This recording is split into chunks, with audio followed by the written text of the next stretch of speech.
د کرونا وایروس لومړی مثبته پیښه د چین په ووهان ښار کې تثبیت او بیا د افغانستان په ګډون د نړۍ یو شمېر نورو هیوادونو ته هم په چټکۍ سره خپره سوه چې له کبله یې دمګړۍ په ټوله نړۍ کې تر 15,000 زیات کسان په دې وژونکي وایروس باندې اخته سوي دي چې یوازې تر 15,000 زیات کسان په چین کې په دې وایروس اخته پیژندل سوي دي.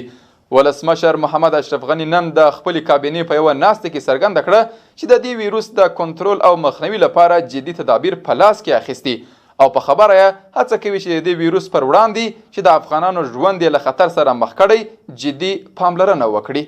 په دې هکله راپور وګورئ. په نړۍ کې د کرونا وایروس د چټکې پراختیا او د افغانستان په لویدیځ کې د دې وژونکي ویروس د یوې مثبتې پیښې تر ثبت وروسته د افغانستان حکومت د نړیوالو څخه غوښتنه وکړه چې د دې وایروس د مخنیوي او احتمالي تشخیص لپاره ورسره همکاري وکړي. ولسمشر محمد اشرف نن د خپلې کابینې په یوه ناسته کې له ایران هیواد څخه د افغان کډوالو پر زیاتې راستنېدل اندېښنه وښوده. رد مرز شدن از ایران یک مشکل جدی است. ما این را یک جانبه تغییر دادن هم میدونیم.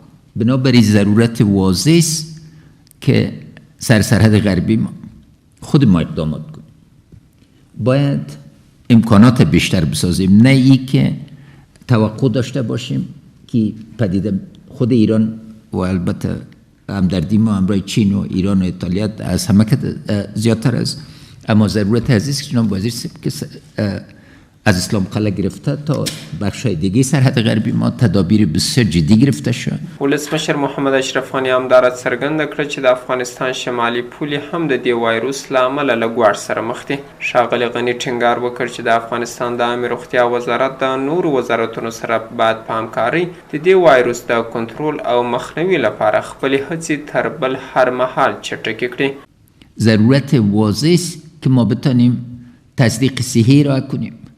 از او طرف فضل خدا مشکل نیست، اما اینجا مشکلات می و همچنین آقینه و تورغوندی هم تورغوندی و هم آقینه و ایرتان و بعد از او شیرخان بندر برای ما حیثیت حیاتی داره. غیر از اون مسئولیت غذایی ما و دادستود ما به خطر مواجه میشه. ښاغلي غني دغه راز د خپلې کابینې په نننۍ غونډه کې وویل چې باید په جوماتونو، ښوونځیو او پوهنتونونو کې زده کوونکو او زده کړیالانو او دغه راز کورنیو ته اړینې لارښوونې وسي تر څو وګړي د دې ویروس نه د اخته کېدو مخنیوي لپاره اړین ټکو ته پام وکړي.